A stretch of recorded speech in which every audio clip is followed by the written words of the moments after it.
Y'all ready for this? Hey, it's me, Jack. First off, you like my haircut? You do? Well, I don't. Just wanted to get that straight away. On today's episode of 74 Reasons Why I Shouldn't Exist, we're going to be talking about something that I have a lot of experience of, but honestly, I shouldn't need that much. Camp. Strap in, ladies and gentlemen.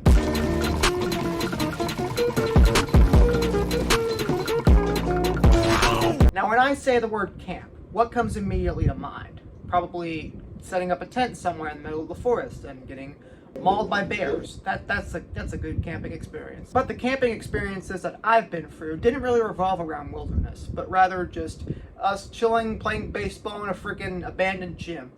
Now that's camping. Now I live in, I guess what you could say, a rural area, so a lot of people in my town definitely can adapt to the wilderness. But me, I can't. I'm more of a city man, if you know what I'm talking about. But I really do think that some people should just get out and just rough it every once in a while. Just go out completely naked, maybe get poisoned by a bunch of poison berries. Who knows? So with that said, I guess I'll talk about some of my camp experiences that I've had over my entire life.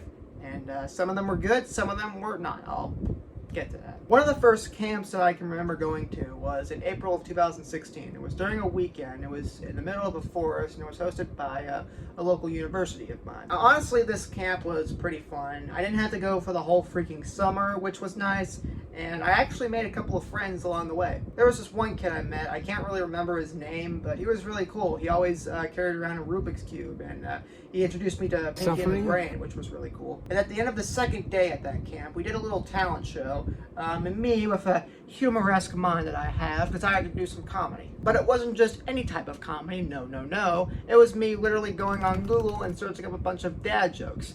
Now that's how you make it big, folks. The next camp after that was the first camp that I went to over the entire summer. I had just gotten out of 4th grade at the time, and it was at my elementary school, which was a really nice atmosphere to be in, considering it was summer. And there were many flaws to that camp.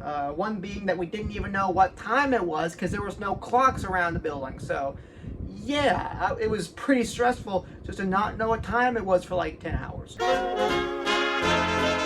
Oh, I just remembered this. Another one being like whenever the guys would go on take like their little bathroom breaks like during the schedule, they would literally take us to the freaking girls' bathroom. But probably, I don't know what they were thinking, but it's all right. I mean, no one else will go in there.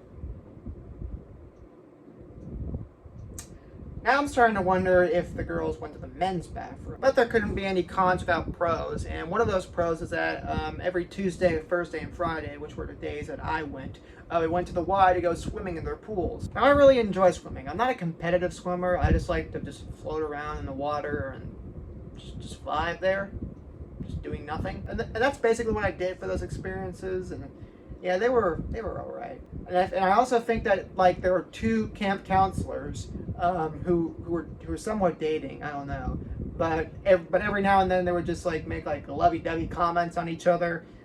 Yeah, it was pretty weird to experience. 1 year later, I go to this church for my next summer camp, and it was honestly one of the better summer camps that I've went to. At least not.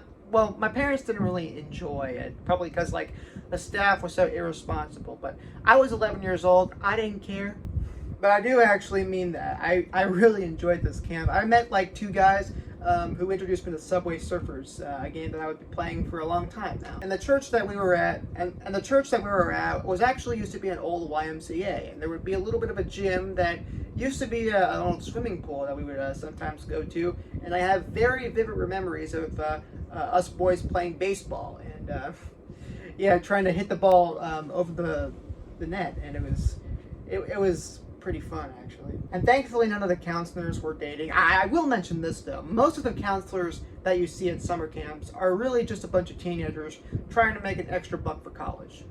Just warning you if you're like 9 years old and watching this video right now. And 1 year later, which was the last summer camp that I went to, was back at my old elementary school in the same exact settings. It was a pretty familiar atmosphere. I didn't really want to go to that old summer camp, but it was actually turned out to be a pretty good experience. I was actually 12 years old at the time, going to 7th grade, so I really enjoyed being superior over a bunch of little kids. I used to go by myself during about the first month, but then my parents were like, hey, let's get your twin brother over here. By the way, yes, I have a twin brother, and let's just join him with this guy. So me and my brother were going to the same camp, and honestly, I didn't approve of it at first, but I was a good chaperone to him, and I guess he seemed to have a lot of fun. I will say this to all the people I've met during summer camps: I hope you have past trauma. To all the counselors, I hope you made it past college. And speaking of counseling, once again, I've actually been thinking of being a counselor at one point during the summer. I don't know how I would handle all the little 9-year-olds who are running around, but I'm a pretty good brother, so I think I can handle it. Okay, that's the end of the video. Gerald, do you want to say anything before we go?